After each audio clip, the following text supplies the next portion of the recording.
Continue. तर आपला विषय चालू होता बौद्ध धर्मातील स्त्रीरत्नाचं प्रगतीचं. महिलाचा संसर्ग झालेला आहे सर, मग प्रगतीचा ते सुरू चालू आहे. तर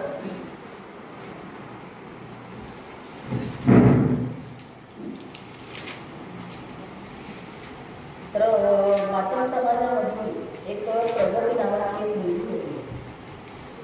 तर ती विहिरीवरती पाणी भरायला गेली होती. गेल्यानंतर त्यावेळेस दर्शनामध्ये जो आनंद नावाचा भिक्खू तिथून चालत जात होते. तर जाता जाता त्यांना रस्त्यामध्ये तहान लागली. तर तो भिक्खू प्रगतीजवळ गेला आणि म्हणू लागला की मला तहान लागली आहे. तेव्हा प्रगती म्हणाली की मी मातंग समाजाची एक मुलगी आहे, तर मी पाणी कशी देणार. तर तेव्हा आनंद म्हणतो की मला तुझ्या जातीचे काहीही लेणं देणं नाही आहे, तर मला पाणी पाहिजे. तेव्हा तिने पाणी दिलं, पाणी पिले आणि आनंद बदले निघून गेले. तर गेल्यानंतर ते कुठे जातात, काय जातात याबद्दल ते चौकशी करायला गेले आणि परत घरी गेली आणि आईला म्हणू लागली की आई मला लग्न करायचं आहे, मी एक भिक्खू बघितला आहे, मला लग्न करायचं आहे. तेव्हा मग आई म्हणाली ठीक आहे. तर मग नंतर मग म्हणाली की जेवणाचं निमंत्रण दे. तर ती तिथे गेली आणि जेवणाचं निमंत्रण दिलं. जेवणाचं निमंत्रण दिल्यानंतर एकटेच आले, म्हणजे त्यांना एकट्यानंच बोलावण्यात आलं. तर एकटे आले. तर आल्यानंतर आईला सांगितलं की मला लग्न करायचं आहे, तर फक्त यांच्याशीच करायचं आहे. आईने समजावले की ते भिक्खू आहेत, डोक्यावरती केस नाही आहे, तर लग्न कसं काय करायचं. नाही, मला यांच्याशी लग्न करायचं आहे, नाहीतर मग मी मरून जाणार. म्हणून ती लोटांगण जायला लागली. तर नंतर मग आई कबूल झाली. आईला म्हणाली की तुला चेटूक करता येतो तर तू चेटूक कर, परंतु यांच्याशीच मला लग्न करून दे. मग ते जेवण करायला आले. तर आल्याच्या नंतर जेवण दिलं. जेवण दिल्यानंतर त्यांना एका रूममध्ये त्यांना ढकलून दिलं. तिथे सजवून ठेवलं होतं, कारण ते तिथे लग्न करण्याकरिता तयारी केली. नंतर मग ते ठाम राहिले की नाही, मला किती अडथळा तरी मी लग्न करणार नाही. तर मग त्यावेळेला लग्न करायला तयार नव्हते. तर मग आई तुला तर चेटूक कर. तर मग त्यांनी काय केलं, आईने अग्नी लावली. त्या ज्या रूममध्ये गेले, बेडरूममध्ये बसले, अग्नी लावली. तर अग्नी लावल्याच्या नंतर तरीसुद्धा आनंद डगमगले नाही, बाहेर निघाले नाही. तर म्हणजे निघता आले नाही, म्हणजे कारण की अग्नी लावली होती. शेवटी त्यांनी हार मानून मग आईने त्यांना विझवलं अग्नी आणि बाहेर काढण्यात आलं. आणि मग आनंद निघून गेले. निघून गेल्याच्या नंतर त्यांनी सर्व हकीकत भगवान बुद्धांना सांगितली आणि ते चारित्र्य करायला पुढे निघून गेले. तर त्यावेळेला पुन्हा प्रगती मागे गेली आणि जाते. तर मग बघते तिथे जाऊन मग उभी राहिल्याच्या नंतर तिने सर्व बघून घेतलं. तेवढ्यामध्ये पुन्हा आनंद आला. आनंदात बसला आणि मग प्रगतीला मग बोलवण्यामध्ये आले. तर मग प्रगती आली, जवळ बसली. तर भगवान बुद्धांनी तिला विचारलं की तू असं काय बघितलेलं आहे. भगवान बुद्धांनी विचारलं प्रगतीला की तू आनंदामध्ये असं काय बघितलेलं आहे की तू लग्न करण्यास तयार झालेली आहे. तर त्यावेळेला मग प्रगतीला विचारण्यात आलं की त्याचं तुला असं काय आवडतं, म्हणजे नाक आवडतं का. तर मला नाक आवडतं. मग भगवान बुद्ध म्हणतात की ते नाक खराब आहे, बरोबर नाही आहे. म्हणजे तर मग दुसरं विचारतो की तुला काय आवडतं. डोळे नाही, डोळे पण ते असं घर आहे. मग मला त्याचे काय आवडतं, कानं आवडतं. नाही, कानामध्ये कानसुद्धा त्याच्यामध्ये मुळाचं एक घर आहे. आणि काय आवडतं, तर मला तोंड आवडतं. तोंडसुद्धा काय आहे, चुंकीचं घर आहे. तर असं तर मग सर्व मग सांगितलेलं आहे की भगवान बुद्धांनी की हे सर्व काय आहे, नश्वरी आहे, त्याच्यामध्ये असं काही नाही. तर मग तुला लग्न करायचं आहे, तर मग तुला काय करावं लागेल, मुंडन करावं लागेल. ते तू आईची परवानगी घेऊन ये. मग आईकडे ती गेली, पुन्हा परत गेली आईकडे. तर मग त्यावेळेला आईला मग म्हणू लागली की बघ आई, तू जे काम तू केलं नाही ते काम मी करून आलेले आहे. तर मग बघ मग. तर मग त्यांनी सांगितलं की मला मुंडन करावं लागते. तर आईने म्हटलेलं आहे की नाही, तू मुंडन करायचं नाही. तरीसुद्धा प्रगतीने ऐकलं नाही. आणि मग ती भगवानजवळ गेली की आईने मला परवानगी दिलेली आहे, तर माझं मुंडन करा. तर त्यावेळेला मग तिचं मुंडन करण्यात आलं. मग तिने बघितलं की नाही, मी काहीच आहे विद्रुप दिसत आहे, म्हणजे व्यवस्थित दिसत नाही आहे. तर हे लग्न म्हटलं म्हणजे काय आहे, मुलं बाळ वगैरे होणार, तर हे सर्व काय आहे जागीच राहणार. आणि मग तिला मग कळलं की नाही, आपण म्हणजे म्हणजे कुणाच्याही असं मागे आपण धावता कामा नाही. तर मग त्यांनी मग त्या बौद्ध याच्यामध्ये धम्मामध्ये भगवान बुद्धांच्या त्यांनी दीक्षा दिली. भगवान बुद्धांनी त्यांना दीक्षा दिली आणि त्या धर्मामध्ये त्या सामावून गेल्या. म्हणजे या प्रकारे आपलं शरीर कसं आहे, एक प्रकारे नश्वरी आहे. कुणाच्याही म्हणजे मोहमाय आपल्याला पाहिजे नाही, त्यांच्या मागे आपल्याला धावता कामा नाही. कुणी कितीही सुंदर सुरू होते, पण आपल्यामध्ये काय पाहिजे, संयमशीलता पाहिजे. म्हणजे आपला धर्म कसा आहे, शुद्धतेवर निष्कलंकपणावर अवलंबून असलेला आहे. हा आपला शुद्ध धर्माचा हा अलंकार आहे, दागिना आहे.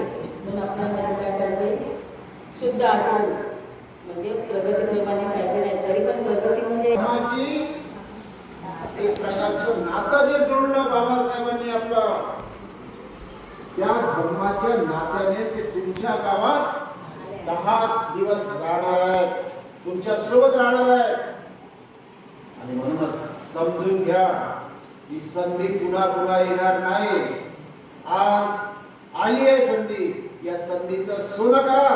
निश्चितपणे बदल व्हायला सुरुवात झाली. हे बदलवलं त्यावेळेस काही भीती किती वाटली? नाही वाटली भीती? अरे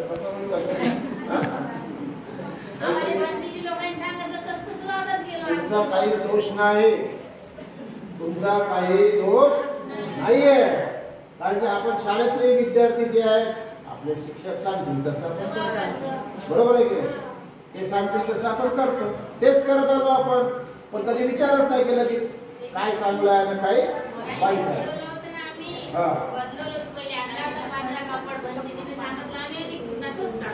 आता आणखी हे शिबिर झालं की ते आले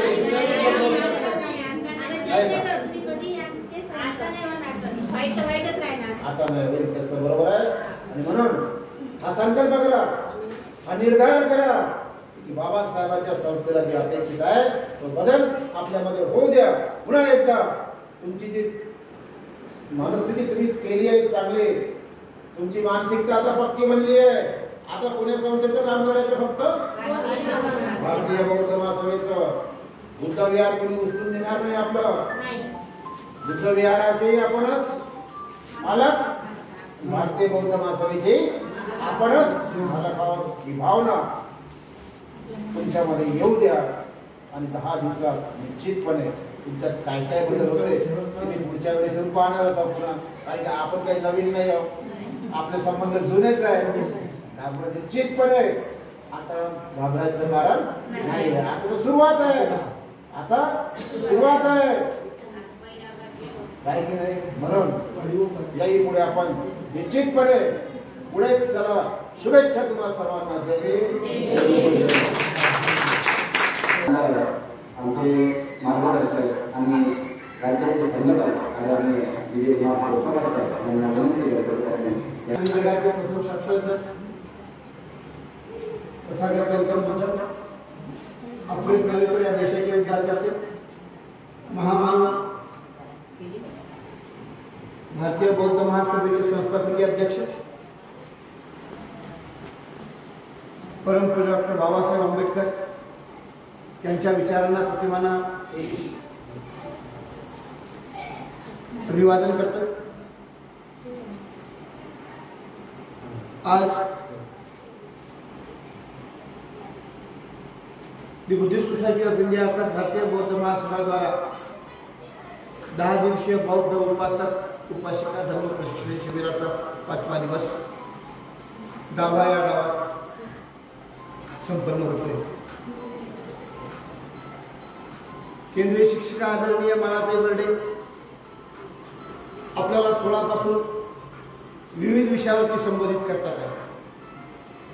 उर्वरित 5 दिवसात पुन्हा संबोधित करणार. हे शिबिर कसं चाललं? उपस्थिती किती आहे? केंद्रीय शिक्षिका कसं शिकवतात? त्यांच्या राहण्याची काय व्यवस्था आहे? त्यांच्या भोजनाची काय व्यवस्था आहे? हे सगळी तपासणी करण्यासाठी म्हणून चमू तुमच्यापर्यंत पोहोचलेली आहे. शिबिर सुरू केलं बेवारच नाही. तुमच्या शिबिरावरती लक्ष जिल्ह्याचं आहे, राज्याचं आहे, केंद्राचं आहे. मुंबईतून विचारलं जातं की तुमच्या शिबिराला भेटी दिल्या का आणि त्या ठिकाणी काय चाललं. केंद्रीय शिक्षिका परिणामकारक शिकवतात का? त्यांच्याकडे नॉलेज आहे का? यासाठी सर्व शिबिरांना भेटी आम्ही देतोय. परवा भंडेरात आम्ही 3 शिबिरांना भेटी दिल्या. आज रांजगावमध्ये 3 शिबिरांना भेटी दिल्या. 2 शिबिरांना आणखी भेटी देणार आहोत. तुमच्यात मला बदल दिसतोय, याचा मला अतिशय आनंद होतो. भारतीय बौद्ध महासभा परंपरावादी तत्वज्ञान मांडत नाही. विज्ञाननिष्ठ बुद्धाचे जे विचार आहेत, तथागत बुद्धांनी परंपरावादी विचार दिलेले नाही. बुद्ध म्हणतात जसं कराल तसं निर्माण होईल. अभ्यास केला तर पोटा 10वी पास होईल. अभ्यास नाही केला दिवसभर बुद्धाजवळ बसला, तथागता मला पास होऊ दे. तो बसला, त्याची आई बसली, त्याचे वडील बसले, त्याचा भाऊ बसले, पास होईल का? नाही. बुद्ध वस्तुनिष्ठ शिकवण आपल्याला देतात. पण आपण बुद्ध तत्वज्ञान ज्यांच्याकडून घेतो, आपण त्या वर्षावासाचा कालखंड 3 महिन्याचा असतो. आषाढ पौर्णिमा ते अश्विन पौर्णिमा, त्यावेळेला धम्मग्रंथाचं पठण आपण करतो. काही भक्ती आपल्याला सांगतात प्रसाद घ्यावे सर्व मिळून नंतर घ्यावे शिलाचे पाणी. किती दिवसाचं? 15 दिवसाचं शिलाचं पाणी असू शकते का? ही चुकीची मांडणी आहे. भारतीय बौद्ध महासभा अशी मांडणी करत नाही. भारतीय बौद्ध महासभा सांगते धागा बांधल्याने शरीरातून ताप जात नाही, तर त्यासाठी औषध घ्यावे लागतं. हे भारतीय बौद्ध महासभा बुद्धाचा विज्ञाननिष्ठ विचार करते. तेच बाबासाहेबांनी सांगितलं, तेच तथागतांनी सांगितलं. पण चुकीच्या पद्धतीनं प्रशिक्षित नसलेली मंडळी तुम्हाला चुकीचं सांगते. पंचशिलेचा धागा बांधा, तुमच्या शरीरातला ताप जाईल. आणि 10 रुपये द्या, 20 रुपये द्या, 30 रुपये द्या, 50 रुपये द्या, दान गोळा केला जातो.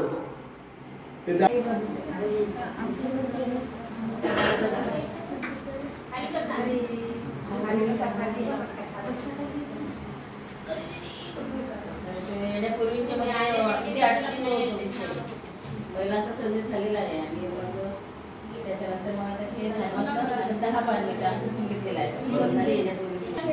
जय भीम. सुवर्णा वानखडे, आरती बोरकर, निकिता शेजाव, जय भीम. प्रियंका चोपडे, जय भीम. पुष्पा वाघमारे, जय भीम. दुर्गा वाघमारे, जय भीम. सीमा कोटांगळे, जय भीम. चंद्रकलाबाई कोटांगळे, गीताबाई शिवगारे, बेबीबाई इंगळे, जय भीम. ज्योतिबाई लावकरे, जय भीम. वर्षा वाघमारे, जय भीम. सुलोचनाबाई डोंगरे, रंजनाबाई धमदार, राजकन्याबाई शृंगारे, मीना घोडेस्वार, सुनीता तंबाके, माया बोरकर, पद्माबाई मोहते, छायाबाई वागडे, शोभाबाई शृंगारे, किरण तारडे, साक्षी घोडेस्वार, जया खंडारे, बबिताबाई करवाडे, विद्याताई खंडारे, सीमा ललिताबाई कोटांगडे, अक्षरा कोटांगडे, अनन्या सुकनेर, अर्चना सुकनेर,